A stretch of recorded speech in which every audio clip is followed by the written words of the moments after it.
Avis vascular centre మన దేశంలోనే the best varicose vein hospital.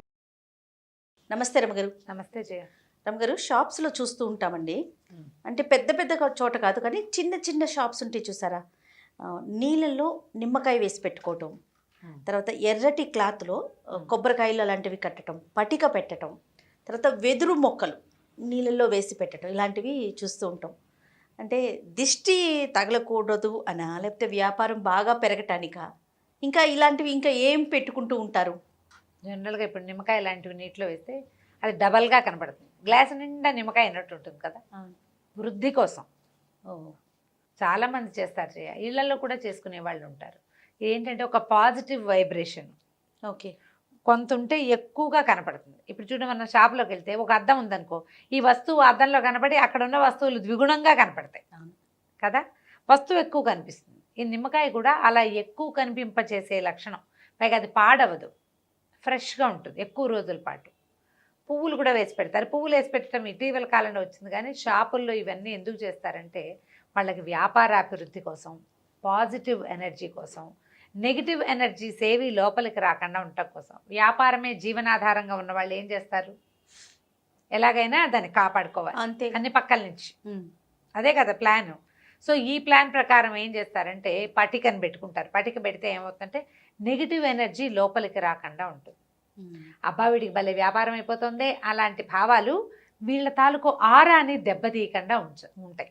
Okay, మామూలుగా మనకంటే మనకు ఒక బాడీ ఉంటుంది, ఆరా ఉంది కదా మనకి. ఇప్పుడు షాపుకి ఏముంటుంది, దాని యొక్క వృద్ధే కదా అంతే, దాని బాడీ, అదే దాని యొక్క ఆరా. ఆ ఆరాకి తూట్లు పడిపోతే వీళ్ళకి ఎక్కడైనా నష్టాలు వస్తాయి. ఆ తూట్లు పడకుండా ఉండటం కోసం చాలా షాపుల వాళ్ళు పొద్దున్నే రాగానే మిరపకాయలు, నిమ్మకాయలు అవి ఏవో, తర్వాత ఏమో అవి దిగదుడిచి బయటపడేస్తారు. సాంబ్రాణి పొగేస్తారు. దేవుడి పటాలు ఉంటే అవన్నీ శుభ్రంగా తుడిచి మళ్ళీ పెట్టి మళ్ళీ దీపం పెట్టుకుంటారు. అగరబత్తులు వెలిగిస్తారు, సాంబ్రాణి పొగేస్తారు. ఇవన్నీ కూడా ఏంటంటే వ్యాపారాభివృద్ధి కోసం, నెగిటివ్ ఎనర్జీ సోకకుండా ఉండటం కోసం. ఏ నెగిటివ్ ఎనర్జీ సోకిందంటే వీళ్ళ వ్యాపారం మీదే కాదు, వాళ్ళ జీవితం మీద పడిపోతుంది అది.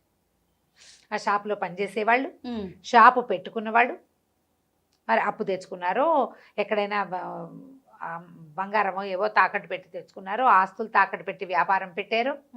ఇది మొత్తం ఇక్కడ తగిలే నెగిటివ్ ఎనర్జీ అన్నిటికీ కొట్టేస్తుంది కదా. ఒక బాణం వేస్తే 7 సాల వృక్షాలు పడగొట్టేట శ్రీరాములు వారు. అట్లా ఒక్క నెగిటివ్ ఎనర్జీ తోటి, ఒక్క నెగిటివ్ సోర్స్ తోటి ఈ పాజిటివ్ థింగ్స్ అన్నీ దెబ్బతినేస్తాయి. దాన్ని ఎదుర్కోవటం కోసం రకరకాల మార్గాలు అనుసరిస్తారు.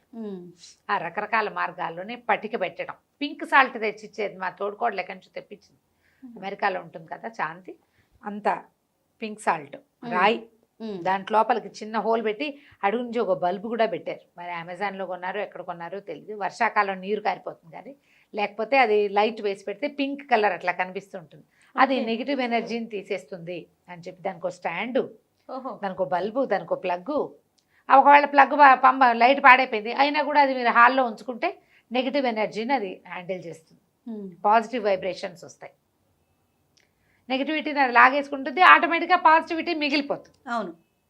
తర్వాత మనం ఇంకా చేస్తాం. ఈ షాపుల్లో వాళ్ళు కూడా రాళ్ల ఉప్పు పెట్టుకుంటారు. గుజరాత్ ఆ వైపు పెద్ద పెద్ద స్టోన్స్ రాళ్ళు దొరుకుతాయి, క్రిస్టల్స్. మనం చిన్న చిన్న ఉప్పు గళ్ళు చిన్నది ఉంటుంది కదా, అక్కడ అంతంత గళ్ళు ఉంటాయి. అవి ఇట్లా కప్పుల్లో పోసి పెడతారు. మధ్యలో కొన్ని గులాబీ రేకులు అవి కూడా పెడతారు. దానివల్ల కొంచెం కలర్ఫుల్గా కనపడుతుంది అనమాట. ఉప్పుగా రాళ్ళు పెట్టడం అవన్నీ కూడా నెగిటివ్ ఎనర్జీని తీసుకుంటాయి. మనం చేస్తూనే ఉంటాం, దిష్టి తీస్తాము, ఉప్పుతో దిష్టి తీస్తాము, అలోవెరా కట్టడం, ఆలోవెరా పెట్టుకుంటారు. షాపులు బయట ఆలోవెరా కడతారు.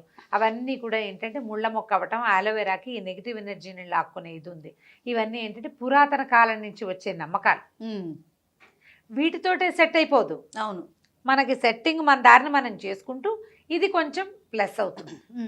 కొబ్బరికాయని ఎర్రటి బట్టలో చుట్టి గట్టిగా కట్టేస్తారు, ఎర్రటి గుట్ట. దాన్ని ఇట్లా పైన షాపులు బయట వేళ్లాడి తీసుకుంటారు. వ్యాపారస్తులే కాదు, ఇళ్లలో కూడా పెట్టుకుంటారు అట్లా. ఇది దేవుడి దగ్గర ఎక్కడైనా పెట్టించి తెచ్చుకుంటారు. ఆంజనేయ స్వామి దేవాలయం నుంచి తెచ్చుకుంటారు కొబ్బరికాయని, మూట కట్టి స్వామివారి దగ్గర పెట్టించి అది తెచ్చి షాపు కట్టుకుంటారు. ఇవి 6 నెలలకి, అంటే కొబ్బరికాయ కొన్నాళ్ళకి బుగిలిపోతుంది లోపల. ఆ నెగిటివ్ ఎనర్జీ వల్లే బుగిలిపోయిందని, ఎంత పాడైతే అంత నెగిటివ్ ఎనర్జీ పోయిందని అలా భావిస్తారు. భావన సంగతి ఎలా ఉన్నా కొబ్బరికాయ నువ్వు ఎర్రబట్టలో కట్టక్కర్లే, ఏ పక్కన పడేసినా క్రమంగా దాని పని అదే అలాగే అవుతుంది. ఈ కాయల్ని ఏం చేస్తారు, ప్రతి సంవత్సరం మార్చుకుంటారు, ఓకే. ప్రతి నెల మార్చే వాళ్ళు ఉంటారు, అమావాస్య నాడు మార్చుకుంటారు. అలోవెరా మొక్కలను కూడా అమావాస్యకు ఒకసారి తీసేసి కొత్త మొక్క పెడతారు. ఈ నీళ్ళని ప్రతి 2 రోజులకి 3 రోజులకి గ్లాస్ ఖాళీ చేసి మళ్ళీ కొత్త నిమ్మకాయలు వేసుకుంటారు. ఆ నిమ్మకాయ పారేస్తారు, పెట్టిన నిమ్మకాయని 3 రోజుల పాటు అలా ఉంచి పారేస్తారు. ఒక్కొక్కళ్ళు రోజు నిమ్మకాయ మార్చే వాళ్ళు కూడా ఉంటారు. వాళ్ళ వాళ్ళ నమ్మకాలు ఎవరిది వాళ్ళదే. దీంతో పాటు మనకి చైనీస్ వాస్తు ప్రకారం ఈ లాఫింగ్ బుద్ధాన్ని పెట్టుకోవటాలు, శంఖాలు పెట్టుకోవటాలు, గంటలు పెట్టుకోవటాలు ఇవన్నీ వచ్చినాయి కదా. వాటితో పాటు వచ్చినవే వెదురు మొక్కలు కూడా. Okay okay. అవి ఇట్లా చిన్న చిన్న వెదురు ఏంటంటే నిత్యం పెరుగుతూనే ఉంటుంది, సడన్గా కూడా పెరుగుతుంది. అది దాని లక్షణం. వెదురు అలా ఉన్నటువంటి టకీమని వచ్చేస్తుంది. వ్యాపార అభివృద్ధి అలాగే కావాలనుకుంటారు. అందుకని ఇలా పెరిగే వెదురు మొక్కల్ని అది ఎంత చిగురించి వస్తే మన వ్యాపార అభివృద్ధి బాగుంటుందని అన్ని షాపుల్లోనూ అమ్మకాలకు కనపడతాయి మనకి. దాన్ని ఇట్లా రెడ్ రిబ్బన్తో రోల్ చేస్తారు, ఇట్లా పెడతారు, నీటిలో పెడతారు, నీళ్లు మార్చాలని చెప్తారు. మన వాళ్ళు మనీ ప్లాంట్లను కూడా నమ్ముతారు అలాగే. అవును కదా. ఇప్పుడు మనం మనీ ప్లాంటే కాదు, ఏ రకమైన ఆకుపచ్చటి మొక్క అయినా సరే మనకి అది నిత్యనూతనంగా ఆకులు చిల్లలు కొత్తవి వచ్చి చిగురుస్తూ ఉంటే మన పాజిటివ్ సైన్. అది పాజిటివ్ సైనే కదా. మనం ఏవైనా పెట్టుకోవచ్చు. పుదీనా పెట్టుకోవచ్చు, గుప్పెడు పుదీనా నీళ్ళలో వేసి పెట్టండి, దాని దారిని అది పెరుగుతూ ఉంటుంది. అవును, మంచి వాసన వస్తుంది, ఫ్రెష్ ఎయిర్ వస్తుంది, చుట్టుపక్కల వాతావరణానికి బాగుంటుంది. వాము మొక్కలు అవన్నీ కూడా ఏంటంటే మరణం ఉండదు, వాటికి చచ్చిపోవు, ఎండిపోవు, పాడైపోవు. అలా నీరు దొరికితే చాలా వస్తూనే ఉంటాయి. అవన్నీ కూడా మనకి పాజిటివ్ సైన్గా, పాజిటివ్ ఎనర్జీకి సంకేతంగా కనపడతాయి. ఇదే పని మనం ఇళ్లల్లో కూడా చేయొచ్చు, ఇంట్లో కూడా చేసుకోవచ్చు. పువ్వులు నీళ్ళల్లో వేయటం అవి మన పద్ధతి కాదు. మనం గుమ్మాలకి బంతిపూలు కట్టుకుంటాం, చామంతి పూలు కట్టాం కదా, గుమ్మాలకు బంతిపూలు కడతాం, మామిడి తోరణం కట్టుకుంటాము, దేవుళ్ళకి పువ్వులు పెడతాం. కానీ క్రమంగా మనకి నీటిలో పువ్వు వేస్తే అది అట్లా అందంగా ఉంటుంది, వేసుకోవటం వచ్చేస్తుంది, పువ్వు కుళ్ళిపోతుంది, పూజకి పనికిరాని పువ్వు అయిపోతుంది. అది దాంతో పూజ చేయలేం కదా. దాని బదులు మనం ఇలా గ్రీన్గా ఉండే మొక్కల్ని పెంచుకోవచ్చు ఇంట్లో. షాపుల్లో వాళ్ళు ఏ పాజిటివ్ ఎనర్జీని కోరుకుంటారో అదే పాజిటివ్ ఎనర్జీ కోసం మనం కూడా ఇలా చేయొచ్చు. ఇళ్లలో పెట్టుకునేవి ఈ ప్లాంట్స్ వస్తాయి కదా, ప్లాస్టిక్ మొక్కలు, ప్లాస్టిక్ పువ్వులు, ప్లాస్టిక్తో ఉండే ఆకుల్ని అవాయిడ్ చేసేయండి. ఓకే, లైవ్లీగా ఉండే మొక్కల్ని పెంచుకోండి. ఇండోర్ ప్లాంట్స్ చాలా కనపడుతున్నాయి మనకి. లేదా అవుట్డోర్వే 2 రోజులకు ఒకసారి తీసుకెళ్ళి ఎండలో పెట్టండి, మళ్ళీ ఇంట్లో పెట్టుకోవటం. అవును, కొంచెం కిటికీల దగ్గర అక్కడ వెలుతురు వచ్చే చోట పెట్టండి. మొక్క చక్కగా అదెంత ఫ్లరిష్డ్గా అయితే మనకి ఇంట్లో అంత పాజిటివ్ ఎనర్జీ వస్తుంది. నెగిటివ్ ఎనర్జీని మొక్కలు లాగేసుకుంటాయి. ఇండోర్ ప్లాంట్సే మంచివి ఇళ్లలో పెట్టుకోవడం కోసం. మనం చాలా మంది ఇళ్లలో ఇప్పుడు చూస్తాం, ఒక చిన్న గాజు బాటిల్ ఏదో చిన్న బీకర్ లాంటిది ఉంటుంది, అందులో కాస్త నీళ్ళు పోసి ఒక మనీ ప్లాంట్ కొమ్మ పెడతారు. అక్కడ ఒక గ్రీన్ కలర్ కనబడుతుంటే మనకు ఒక పాజిటివ్ సైన్ కదా. షాపుల్లో కూడా అలా పెట్టుకుంటారు. వ్యాపార అభివృద్ధి, పాజిటివ్ సైను, నెగిటివిటీని అది కొంచెం లాక్కుంటుంది. మనకి ఒక దిలాస ఉంటుంది, మనకు కూడా ఒక ధైర్యం కావాలి కదా. ఏదో కొత్త పని చేస్తున్నాం, బెదురుగా ఉంటుంది. ఆ బెదురు తీర్చడానికి ఈ సాధనాలు యూజ్ అవుతాయి. ఎవరో ఒక గురుగారు మాస్టర్ చెప్తారు, గురువుగారిలో జాతకాలు చూపించుకుంటాం. వాళ్ళు షాప్ ఎస్టాబ్లిష్ చేయడానికి వచ్చేవాడు ఎవడైనా సరే, సార్ ఒక కొబ్బరికాయ పెట్టుకోండి మీకు బాగుంటుంది అని చెప్తారు. మంచి మాట ఎవరి దగ్గరైనా తీసుకోవాలి, బాలాదపి సుభాషితం అంటారు. అదేదో పెట్టుకుంటారు, కొన్నాళ్ళకి అదొక సెంటిమెంట్గా అయిపోతుంది.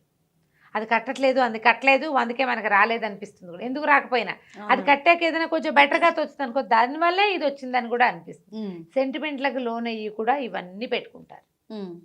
నేను సెంటిమెంట్గా చెప్పట్లా. గ్రీన్ కలరు ఎప్పుడు కూడా మనకి భవిష్యత్తు పట్ల ఆశను కలిగిస్తుంది. మనలో ఉన్న నిరాశావాదాన్ని, నిరాశ దృక్పథాన్ని, నిరాశని, తాత్కాలికంగా ఏర్పడేటువంటి ఒక స్తబ్దతని మన జీవితాల్లో వస్తాయి. అది ఈ మొక్కల్లో ఉండే లైవ్లీ థింగ్ మనకి దాని నుంచి సెపరేట్ చేస్తుంది, దూరం చేస్తుంది. అవి లేకుండా అవుతాం, మనం హాయిగా ఉంటాం. దానికోసమని గ్రీనరీని మెయింటైన్ చేసుకోండి. షాపుల్లో కానీ ఇళ్లల్లో కానీ, ప్రింటింగ్ ప్రెస్లు అలాంటి చోట కూడా, అక్కడ ఇంకా వేరే ప్రపంచం ఎంత క్లమ్జీగా ఉంటుంది, అలాంటి చోట కూడా ఒక ఆకుపచ్చటి మొక్క పెట్టండి. అది ఆక్సిజన్ ఇస్తుంది, ఓకే, లైవ్లీనెస్ని ఇస్తుంది జీవితానికి. పెయింటింగ్స్ పెట్టుకుంటాం. అవునవును, ఎందుకు చక్కగా ఒక మొక్కే పెట్టచ్చుగా. ఇలా ఆలోచించండి. షాపుల్లో వాళ్ళు పెట్టేది ఇదే పాయింట్. ఈ పాయింట్ని మనం నేర్చుకోవచ్చు. మనం ఎక్కడెక్కడ కావాలంటే అక్కడ. మనకు కూడా స్టూడియోలో ఒక మొక్క ఉంటుండేది, ఇప్పుడు మరి ఏసీ ఎక్కువ అది ఉండట్లేదు పాపం. ఇలా ట్రై చేయొచ్చు. దీన్ని ఇందుకోసం వాడుకోండి, హాయిగా ఉంటుంది. ఒకసారి చేసి చూస్తే మనకు అర్థమైంది అనుకో, ఇంకా మనం మొక్కల కోసం చూస్తుంటాం ఎప్పటికప్పుడు ఏం పెట్టుకోవాలి అని. అనేసి. కొత్త మొక్కలు చూసి పెట్టుకోవటం, ఇట్లా వేళ్లాడే పార్ట్స్ దొరుకుతాయి, ఇట్లా గుమ్మానికి ఎదురుగుండా కనపడుతుంది అనుకో, షాపుల గుమ్మాలకి బాగుంటుంది. ఆ హాయిగా ఉంటుంది, లైవ్లీగా ఉంటుంది. ఎంత సంతోషాన్ని ఇస్తుందో ఆకుపచ్చ రంగు. ప్రయత్నం చేసి చూడండి. తప్పకుండా. నమస్తే. నమస్తే.